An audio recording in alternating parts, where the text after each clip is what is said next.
Dia bukan just simply orang miskin benci orang kaya.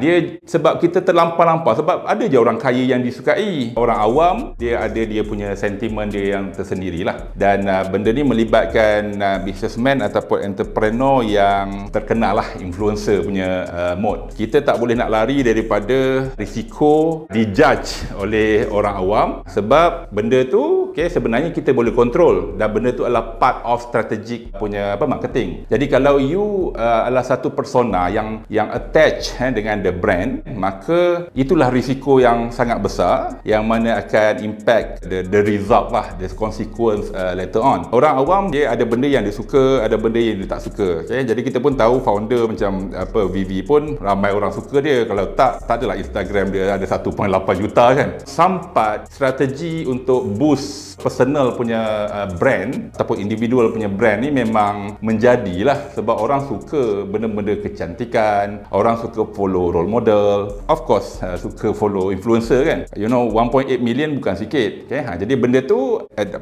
this time kiranya bagi benefit lah kepada brand ataupun business tu, sebab orang nak follow dia kan, nak jadi semewah dia ataupun seberjaya dia dan sebagainya. Jadi dia memang ada loyal followers inspired by her lah. Cumanya kalau dia berjaya dengan bisnes dia, makin baguslah brand tu dan juga dia punya public image. Cumanya benda ni always two side of a coin lah. Apa-apa strategi pun dia ada dia punya bad side dia lah. Double edged sword, so boleh jadi memotong, boleh jadi dipotong lah, boleh jadi cedera. Dan mereka ni yang tak suka ni, dia sebenarnya ada basis yang kuat, sebab benda tu sebenarnya memang norma manusia tak suka benda yang be seen as lebih extravagant, flamboyant punya lifestyle ni, terlebih mewah daripada orang biasa. Dia bukan just simply orang miskin benci orang kaya.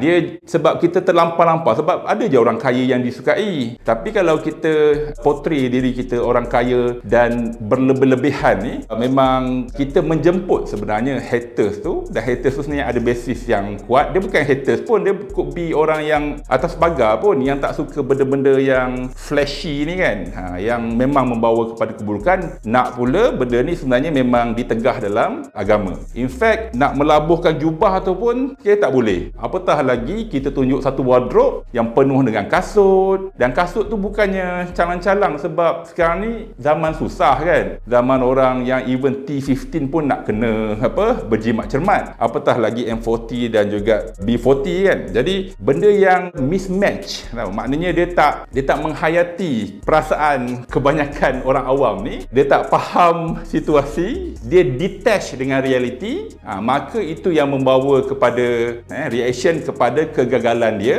yang mana mungkin mengeluarkan kesalahan-kesalahan yang mungkin dia buat ataupun mungkin dia tak buat. Nak kata dia tak salah being flashy ataupun tunjuk kemewahan dia, tak juga. Benda tu dia patut tahu yang mana memang akan ada backfire kepada brand dan juga bisnes dia sekiranya dia jatuh. Nak pula orang dah start buat siasatan dan sebagainya, dan memang dia dikategorikan sebagai orang-orang kayangan lah, golongan kayangan. Grad pun daripada Ivy League punya university, network dia pun anak-anak orang-orang kaya dan sebagainya, dan selalu buat benda-benda yang menyebabkan orang lain marah. Dengannya PR dia patutnya berjaya, sepatutnya lah kontrol lah benda ni. Jadi benda tu membawa kepada mungkin orang judge macam mana dia boleh dapat dana, macam mana dia boleh secure, ataupun asset manager ni tengok dia macam mana yang mungkin akan mempengaruhi nak approve segala investment tu lah. Jadi benda ni semua adalah perception atas mana image dia dan juga bisnes dan proses pelaburan yang dilakukan oleh venture capital dan juga angel investors ni. Saya secara peribadi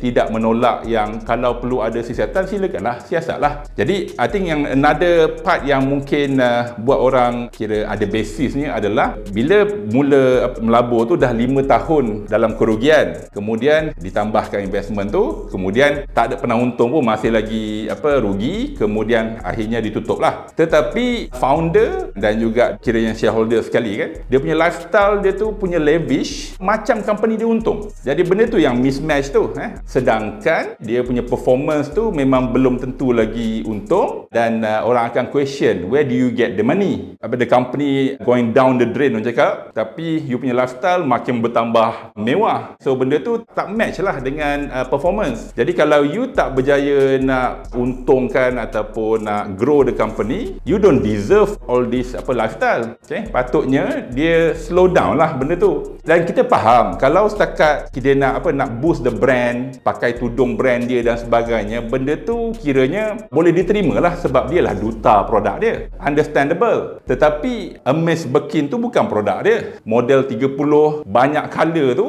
itu semua bukan produk dia, tak boleh diterima. Jadi kalau you ada satu Hermes Birkin, satu, kira orang cakap okey lah because you pun ada standard. Tapi bila you ada Hermes Birkin dalam color yang banyak ni, inilah benda yang melampau yang akan menjemput kemarahan dan juga keburukan. Benda ni bukan satu dua orang je rasa, benda ni adalah satu fenomena yang mana akhirnya ada orang boleh buat research paper dengan karakter yang you actually humble bragging. Humble brag ni it could be one of comedic ataupun jokes lah kan kalau kita suka orang tu, okay? Tapi kalau dalam in term of VV ni, humble bragging dia tu adalah dalam tone yang negatif. Nampak macam humble tapi sebenarnya memang nak menunjuk. Oh sorry, I have too many shoes semua benda, tak larat nak simpan ataupun nak kena beli almari lagi baru lah, susah lah, tak ada duit beli almari sebab kasut banyak sangat. Ini semua benda-benda yang menyakitkan hati sebenarnya. Memang menjemput kecaman lah kan.